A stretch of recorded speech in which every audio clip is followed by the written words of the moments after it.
looked like we had a countdown. So what's up, guys? Welcome into the Wolverine live recruiting show. Sorry, we were taking it back there. We were scared like Libby's afraid of the dark, apparently. I'm your host, EJ Holland. Welcome into the Wolverine live recruiting show. This is my co-host, Zach Livy. And we're here to talk about the latest in Michigan recruiting, which isn't much considering most of the headlines have been dominated by the SignStealing scandal. We'll talk about the impact of that and much more. But let's go ahead and just start off with an off-topic question. Are you afraid of the dark, Zach? I'm just getting dogged in the comments today. No, I mean, you know me, my sleep schedule is like 5 a.m. to 10 a.m. every day. So most of my time is spent in the dark writing. So no. I can confirm that Zach is not afraid of the dark. He could be afraid of another thing someone brings up in the chat, but we'll save that for later on. Let's go ahead and dive into what the people are here for, and that is the SignStealing scandal situation. I feel like scandal is a strong word. Is the SignStealing situation really impacting Michigan recruiting? So we've had all these headlines about Connor Stallions and obviously, stealing the signs from Big Ten opponents, sending people to go watch games in different stadiums and all of that nonsense. But nobody's really talking about whether or not this will actually impact recruiting, which is our jobs to talk about since we actually cover Michigan recruiting. So Zach, what's kind of your takeaway from the SignStealing situation as it pertains to Michigan recruiting? I guess if you're going to talk about the impact, right? Like it's all scenario based, both long-term and short-term. I guess if you think about the long-term, let's say as the investigation is ongoing, let's say it ends with sanctions or punishments, you could see a reduction of official visits or unofficial visits. Recruiting contact, like communications can be, prolonged, like the ban of that. Same with like days on the road for coaches in their evaluations in person. Worst case, you can think about total number of scholarships get reduced on an annual basis. I guess the short term would be like new coaching staffs or a turnover in the staff, from the top to the bottom or wherever. That could potentially affect the 24 commits, looking elsewhere or backing out of their pledges. Key targets in the 25, 26, 27 classes. You kind of have to start over with new relationships with new coaches. But I guess right now, if how it impacts, I feel like I don't know. I feel like we've both talked to recruits, slated to go to Michigan, their parents, their loved ones this week. And I feel like the feeling, I guess from what I've gathered, it's that Michigan versus everybody. It kind of coincides with what the players and the parents of those on the current roster feel right now too. You have their loyalty to the program is, I feel like it's increased, right? Like you've already seen some commits tweet out lock emojis. The backs of the people affected in this scandal. They have the people slated to come in. They have them till the very end. And I don't know. I feel like I guess the bond or the rapport or everything that was built before committing, I feel like that's still locked in. And I feel like it's, like I said, it's just that Michigan versus everybody mentality for everyone that we've spoken to. Yeah, I mean, I don't think the situation here has really impacted recruiting in the same way that, Burgergate didn't really impact recruiting much other than having the 2-game visit ban for the first 2 home games of the season. And even then, that was minimal impact and self-imposed. This situation is obviously a little bit different. It looks like it's going to be a little more serious than Burgergate was, but I don't think starting off with the 2024 class, I don't think the commits are really affected by it. Zach said there were some commits today tweeting out the lock emoji and being solid. So, we had a chance to talk to some of the commits over the weekend. For example, I saw 3 commits this weekend. I saw Devin Baxter, Owen Wful, Dominic Nicholls, and Zach saw Micah Kopana, and all 4 of them told us on the record that there was no impact for them. They're fully behind Michigan. They fully support Michigan no matter what the headlines say. They believe in Jim Harbaugh. They believe in the program. So I think, at least the commits we've had a chance to talk to, they're, fully locked in. There's nothing to worry about the 2024 class. And even moving forward, looking ahead at the rest of the 2024 class, there aren't that many spots left in the class. And I think that Michigan is going to conduct or at least take this week in a business as usual approach. They're going to continue to evaluate senior film. You could even see some 2024 offers go out this week as they, hit the recruiting trail. We still expect the staff to be out on the road later in the week. We'll see if that changes depending on what happens with this situation. But as of now, I expect the staff to keep their heads down, keep evaluating film, keep looking for guys to fill those 4 or 5 remaining spots, keep recruiting some of their flip targets like Elias Rudolph and Nitro Tuggle. So I don't think anything is going to change in the building at all. I don't think anything's going to change in the 2024 recruiting class.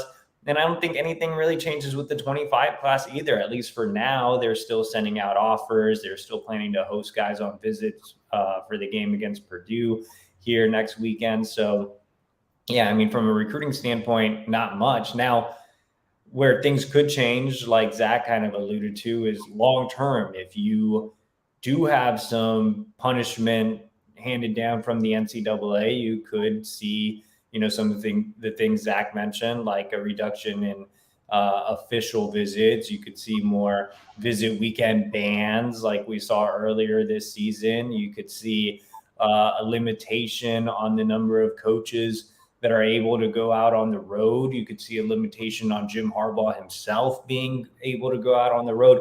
But this is all, speculation on potential punishments and not exactly what will happen. Now, if this leads to some staff movement in the offseason, that's when we're going to have full concern about Michigan recruiting. But as things stand now, it's kind of just at least from a recruiting perspective, it's just wait and see, business as usual. I, again, fully believe the staff's going to keep doing their job.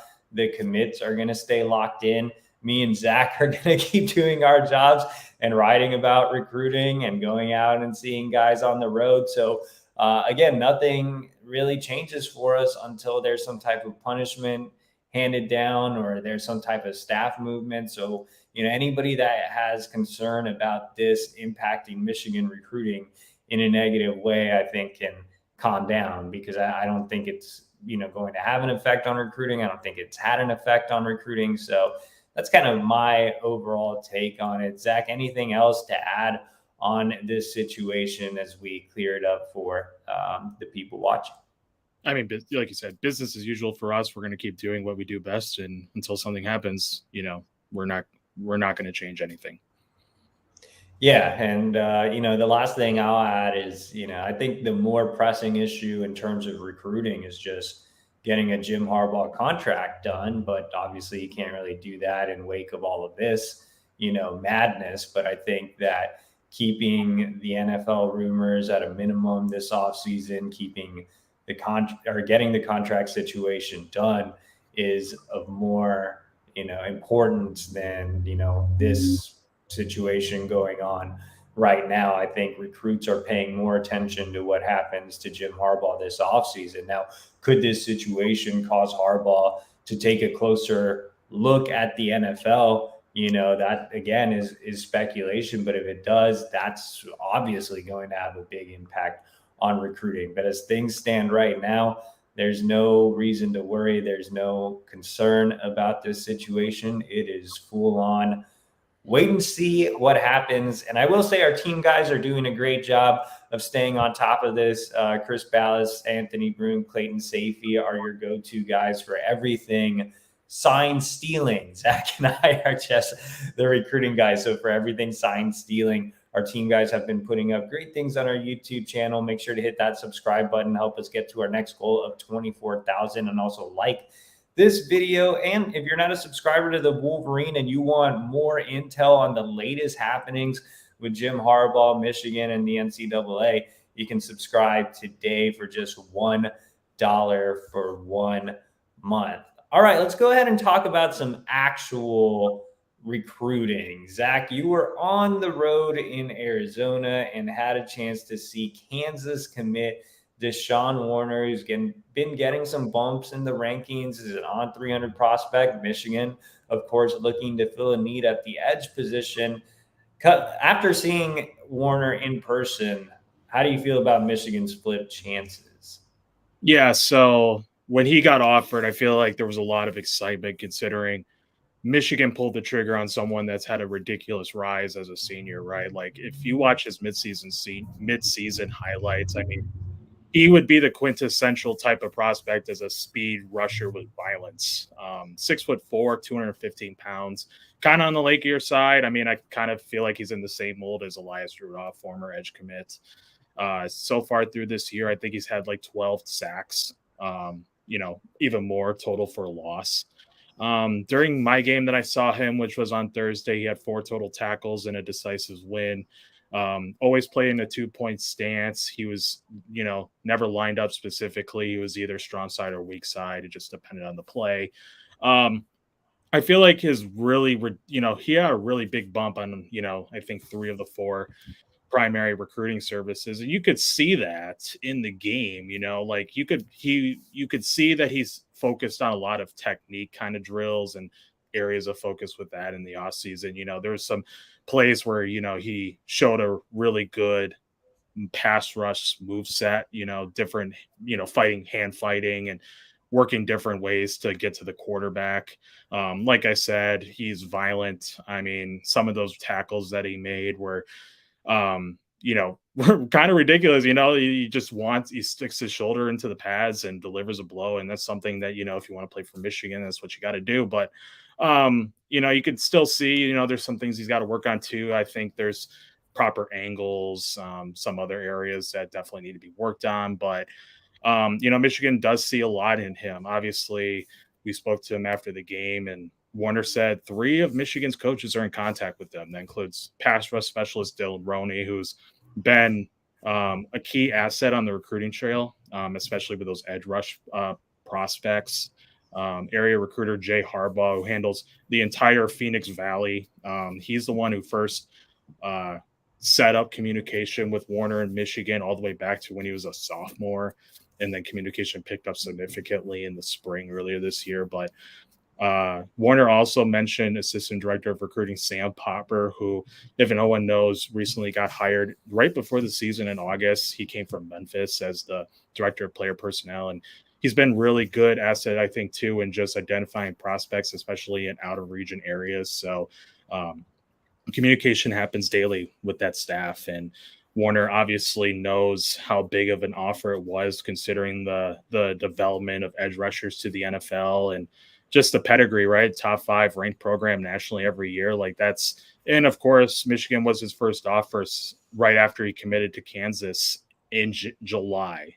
And now Ohio State and Maryland have done as well. But I mean, look, I don't, Kansas, I think is going to be very hard to beat. You see him on social media, very pro Kansas. He's recruiting others to Lawrence. I mean, he has a great relationship with all those commits. I mean, I think he's really bought into what the Jayhawks are doing under Lance Leipold. And speaking of Leipold, he was actually there at the game that I was there, and Leipold was there with 2 other assistants. I think the pass rush coordinator, I think, too, was there.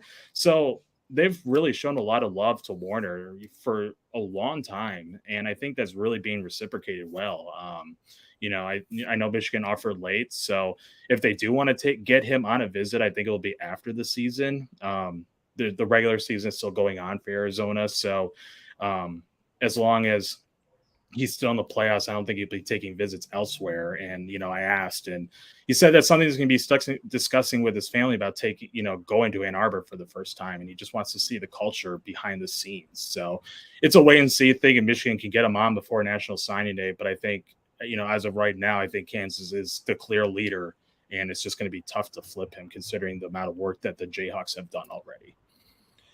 Yeah, and talking to some sources close to Michigan, kind of corroborating what Zach said, I think Warner is going to be a much tougher flip from Kansas than initially thought. I think there was a lot of optimism when Michigan first offered, especially given those pre-existing relationships. But, I think right now, if we had to make picks, it would probably be Warner sticking with Kansas. The good news is Michigan appears to be in a better spot to keep one of its two remaining edge commits in Dominic Nicholls. But before we talk about him, we do have a new sponsor on the podcast, and that is John West of Genesis Sourcing Solutions, your credit card processing solution. Hey, business owners, modernize and improve your business with Genesis, guaranteed to improve your rates. Their cutting-edge system seamlessly integrates with QuickBooks and most point-of-sale systems. This integration will save you time, money, and effort. Genesis is one of the few processors who still offer different forms of cash discounting, where you can offer a cash price and a credit card price so that you never pay credit card fees again. Ask me how you can say goodbye to credit card fees forever. Genesis is a national processor with accounts in 41 states and growing. They probably serve every type of business with credit card processing, including online businesses, accountings, auto repair shops, plumbing services, lawyers, dentists, restaurants, and more. Whatever your industry, we have a tailored credit card processing solution to cater to your specific needs. Applying is a breeze with their simple online application. Don't wait another moment. Seize this opportunity and revolutionize the way you process credit cards. Join Genesis Sourcing Solutions today and take your business to the next level. Call John at 847-691-6388 or visit him at gensourcing.com. That's John West with Genesis Credit Card Processing. So yeah, I'm not a business owner, but if I were a business owner, I would be using John West because I'm terrible at managing my credit card. So especially with all the travel that I do, maybe I should call John West anyway.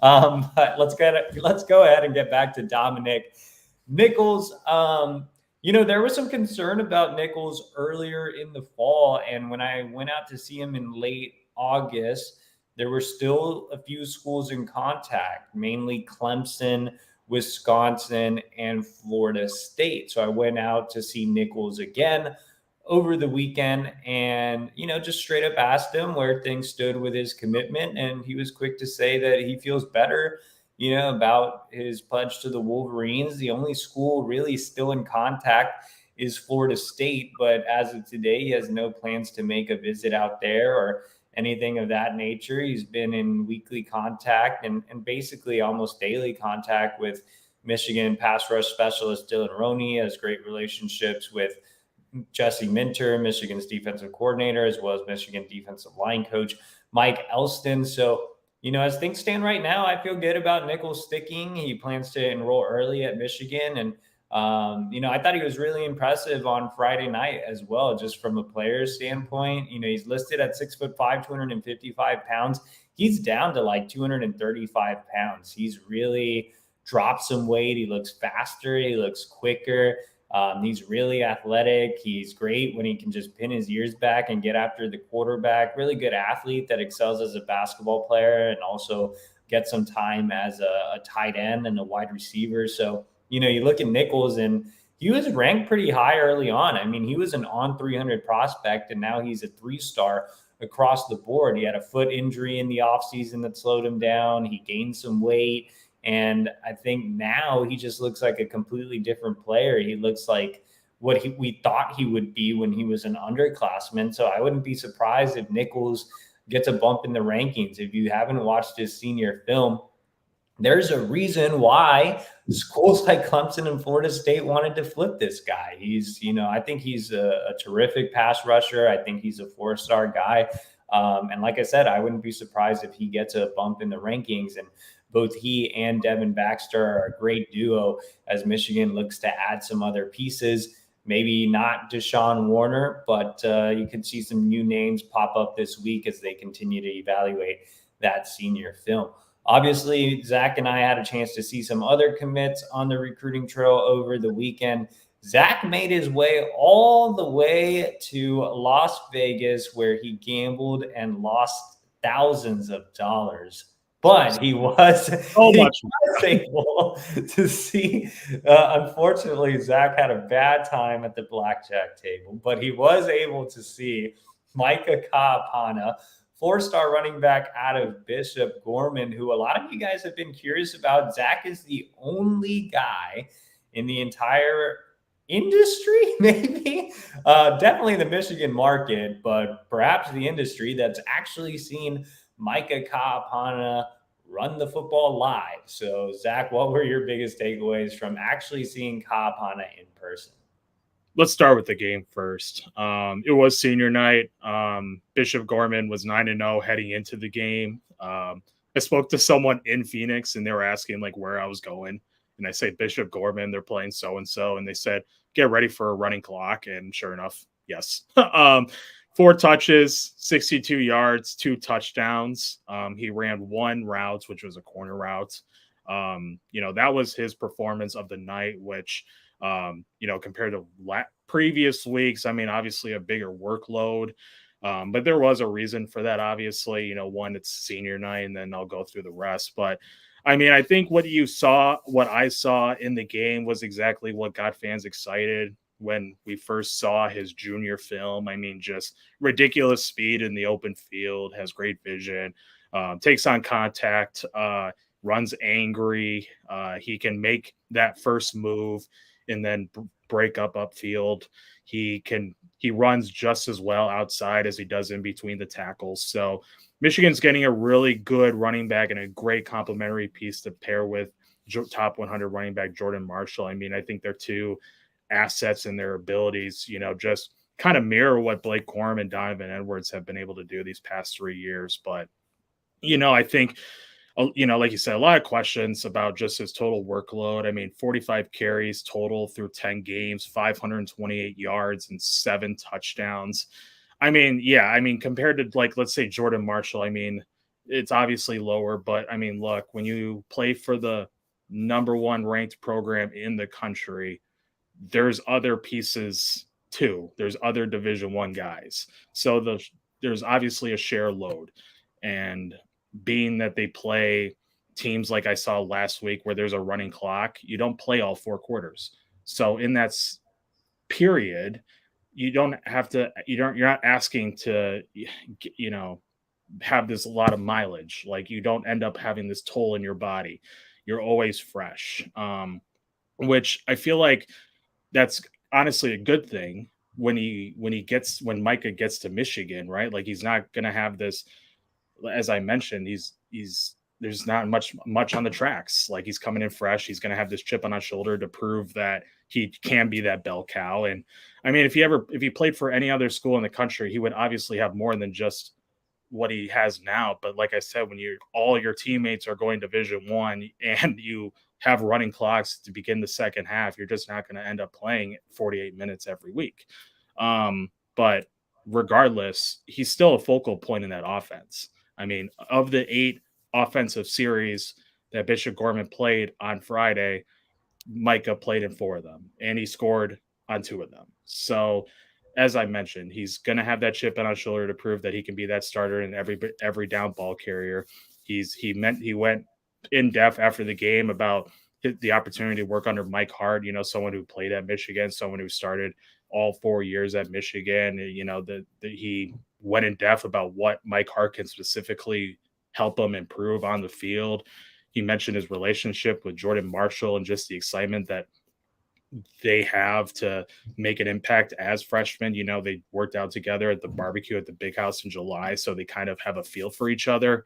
This is a kid who committed a week after taking his first ever visit to Michigan in June. So he's all on board about the culture and the traditions and just the opportunities that running backs at Michigan specifically can have. And, I asked him about early enrollment. That's still in the process. That could or could not happen. And if it does happen, that's more chances for him to move up the depth chart and show what he can do. But I think it just further proved that, he's someone that fans should be excited about. I think he deserved that big bump on 3. He's now the number 1 player in Nevada.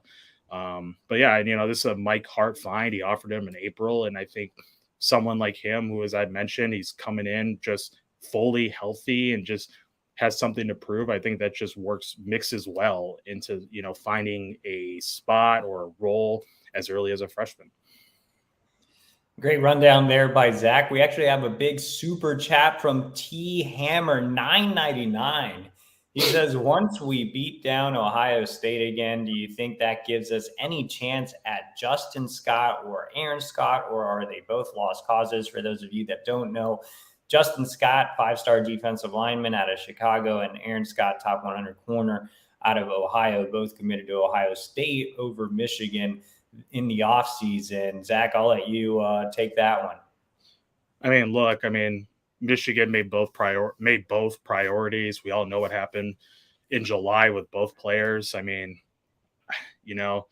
Georgia's making Justin Scott a big priority this fall. I think I saw a video of him wearing Georgia gloves. Aaron Scott has a family lineage, and he's like 45 minutes for Columbus, and he loves what the Tim Walton and all those guys can do for him. So I don't know.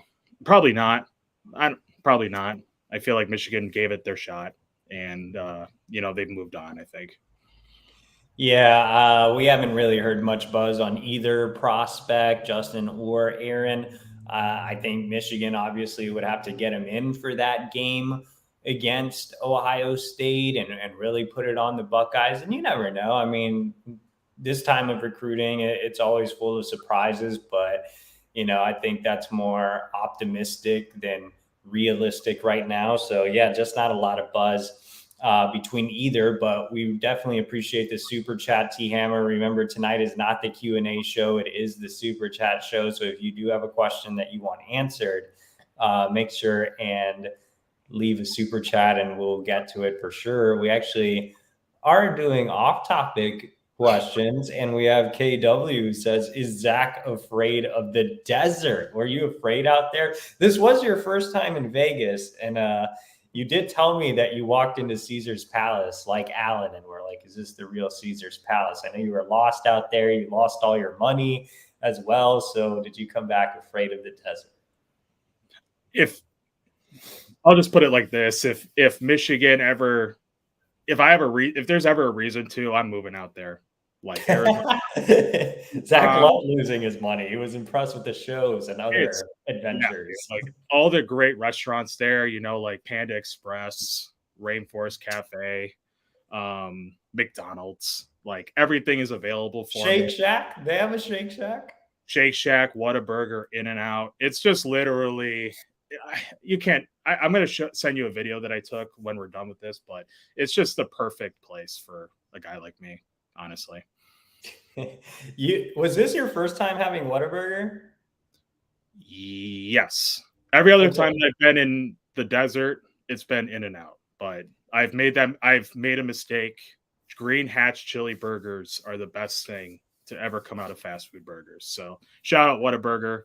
You're the best. I will say that Zach finally had a good food take, and he picked Whataburger over In-N-Out. So shout out to Zach. Let's wrap it up with 2 commits that I've seen many times, and I've talked about on the show quite a bit, but I had a chance to get another evaluation of both of them. It kind of just worked out that way. As you guys know, I saw Dominic Nicholls earlier in the fall, but was just my plans completely got blown up by lightning delays, and I only got to see him in a quarter of action. So I went back to the DMV to see Nicholls, but Baxter had a Saturday game and Owen Wful had a rare Friday afternoon game. So let's go ahead and start off with Owen Wful, who was the first of the commits that I saw. Wful and Huntschool were supposed to play Baltimore St. Francis, except that the St. Francis they played was their quote unquote varsity team and not their travel team. So this was a complete blowout. Wful. I almost called Wful waffle, man. It's going to happen. When he gets to It's Michigan, it's just going to be waffle. People are going to have waffle posters. It's not waffle. It is Wful. So everybody should get used to saying Wful, though I feel like everybody's just going to call him waffle. But no offense to Owen. Obviously, I've been extremely high on Wful. I've continued to call him Mason Graham 2.0. When you look at what he does well in the trenches, this guy is extremely strong, really powerful, great first step. He does a fantastic job of getting his hands on offensive linemen, tossing them to the wayside, was doubled and tripled for most of the day when he was out there. He only played a half due to the running clock. But he was able to knife through double teams really well, had a couple of tackles for loss. One of the clips I posted of Wful kind of went viral there where he had the body slam on that poor kid. Also deceptively athletic, gets some time at fullback and serves up pancakes there as well. There's just a lot to like about Owen Wful and him being ready to come in and make an immediate impact. You know, he's not necessarily this big NFL projection type of guy in the same way that Mason Graham wasn't, but I think he's going to really exceed his ranking. He's currently ranked as a 3-star in the industry ranking. 2 of the services have him as a 3-star. ESPN and Rivals have him as a 4-star. I think Owen Wful is a 4-star. I'm looking at him as a guy that is going to make an early impact at Michigan in the interior of the defensive line. Like I've said many times, I really see a lot of Mason Graham in Owen Wful, and I just don't think that I think the thing that sucks about Owen Wful's situation is he's not getting as much late attention as Mason Graham, because I'm the only one that ever goes and sees this kid. Like, there's nobody else in the entire industry, I think, that goes and sees Owen Wful. When Mason Graham was a senior and his stock was rising and his rankings were going off the charts, he was playing at Anaheim Servite. And so he was playing Mater Dei. He was playing St. John Bosco. He was playing J. Sarah. And you had everybody and their moms out there seeing Mason Graham completely dominate against the best teams in the country. Playing in that Trinity League, that gives you a lot of exposure. With Owen Wful, he's out in New Jersey. There, isn't a lot of media out here in general. The national guys haven't seen him. So, I don't think Owen Wful is getting the benefit that Mason Graham did from an exposure standpoint, but I still think, he's kind of, I had Mason Graham higher than I do Owen Wful, but I think he's that caliber of a player. So I think Owen Wful, much like Cole Sullivan, are the 2 biggest sleepers in the class. Aside from Wful, I had a chance to see Devin Baxter on Saturday afternoon in another game against a very bad team. Devin Baxter was dominant in the first 15 minutes of the game, which is all he played in because he did suffer a minor injury. Hoping Baxter gets on the field again and healthy. But, for those 15 minutes he was on the field, he was great. He had a touchdown reception on a screen pass while playing wide receiver. Never comes off the field, actually a 2-way starter. Played against a team that ran a really vanilla elementary school style offense, like the type of offense that you see at Pop Warner games on Saturdays. Like, they had like a multiple eye formation where the only time they passed was off of play action, basically. So not a lot of opportunities for Devin Baxter to really pin his ears back and get after the quarterback. Still, he had a couple of tackles for loss, a couple of quarterback hurries, and then came out of the game. But this is a kid that's a legit candidate to be on the freaks list in the future. I mean, he's 6'5", 235 pounds, might be an inch taller than listed. When you look at some of the clips I posted of Baxter on social media, I mean, he just towers over his high school teammates and the opposition. Really good basketball player as well. Actually grew up playing quarterback, really smart, player, really high football IQ. His father is actually the defensive line coach at Gwynn Park. They spend a lot of time breaking down film together, breaking down what Michigan does as well. So yeah, just a lot to like about Devin Baxter's upside. He's still not a finished product. You can still see he needs a bit of technical work. He can still work on his flexibility and bend as well. I'm interested to see where his body takes him. He's not a kid that was like 210 pounds and then he gained some weight and now he's 235. He's a guy that was like 260 and moved down to 235. His weight can fluctuate and he still looks really, really good. So I'm really excited to see what Ben Herbert can do with a guy like Devin Baxter. And I mean, that wingspan is tremendous. You know, if you can teach him to use his length to his advantage, I think Nicholls does that a little better than Baxter right now, but I think Baxter's upside is one of the biggest in the entire class. And anybody that's watched this show knows I've felt like that for a long time. I think Baxter can continue to climb up in the rankings. If he does finish out his senior season, which again, hopefully he does, and that injury is not too significant. But yeah, I mean, just a lot to love about all the guys I saw this weekend. You know, Wful, Nicholls, Baxter, that's the future of the Michigan defense. So both very exciting. And we have to finish this show with one last off-topic question, and it comes from our guy John A. Schultz, loyal follower of the show, and he commented again. So we didn't forget about you, John. Does Zach believe in Bigfoot or Sasquatch? I guess the same / Sasquatch. You know, same guy. You know, maybe in Europe it's different. Like, is the Yeti different than Sasquatch or Bigfoot? You know, these are things that are way over our head, but the biggest question, obviously, is Zach afraid of them? I mean, probably.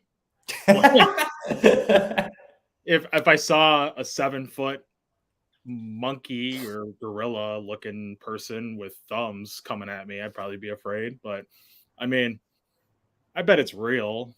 Like, wait, no, in Denver, that video of people on the train saw. Oh yeah, I did see that. Oh, it is real. It's just no one's caught it. So I think I mean, there's so much forest and trees and woods in this country and the world. I bet there's something out there that resembles a Bigfoot.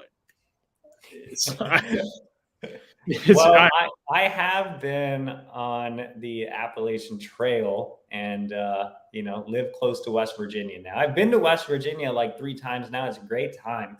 And I feel like, you know, Bigfoot could be out there because unlike the Rockies, I guess, it's very forested and all the time. And it's impossible to see through different places. Like, my wife and I went on a hike the last time we were in West Virginia, and we were over towards Beckley Springs, where if anybody even knows where that's at, and it's impossible to just like see 10 yards in front of you. Like, if Bigfoot was there behind a tree, I wouldn't even know, right? So I mean, I believe I want to like, I told my wife that I wanted to take a class in cryptozoology so we could go camp out there next time we're out there and try to track down Bigfoot. So, you know, I believe I'm a Bigfoot enthusiast. Next time I'm in West Virginia, I'm definitely going to keep looking for Bigfoot. So, Zach, you can. I'm actually going to be Zach, we're going to be. I'm going to that area this weekend. You are. I will be bringing my instincts of supernatural beings and finding the Bigfoot for you. Well, if you've ever been to Ohio State country in West Virginia, like the border of Ohio and West Virginia, it's a very strange place. One time I stopped there for gas and it looked like Deliverance and like the people were going to kill me. While wearing their Ohio State gear. So, you know, he could be living out there with Mothman. I definitely need to go to the Mothman Museum. Actually, next week, we'll talk about Zach's beliefs in Mothman, but and we'll talk about my beliefs in the Chupacabra tomorrow. But anyway, make sure to join us tomorrow, actually, for our YouTube Q&A. And before we get out of here, we actually have our closing sponsor, Lewis Jewelers. To ensure that every client that walks through their doors or peruses their virtual store is taken care of, Lewis Jewelers has a non-commissioned trusted advisor team that's always ready to provide a professional experience, advice, and expertise. No pressure, no commission. Located in the bustling city limits of Ann Arbor, Michigan, Lewis Jewelers proudly serves the Ann Arbor and surrounding southeastern Michigan communities by providing an exquisite selection of fine jewelry as well as excellent customer service to its residents and visitors. Visit them at their new location, 300 South Maple Road, Ann Arbor, or online at lewisjewelers.com. So again, shout out to Lewis Jewelers and Genesis Solutions for sponsoring tonight's show. Join me tomorrow on our YouTube channel for the Q&A. Like this video, subscribe to our YouTube channel, and Zach, we'll see you next week to talk about everything Mothman. Yep.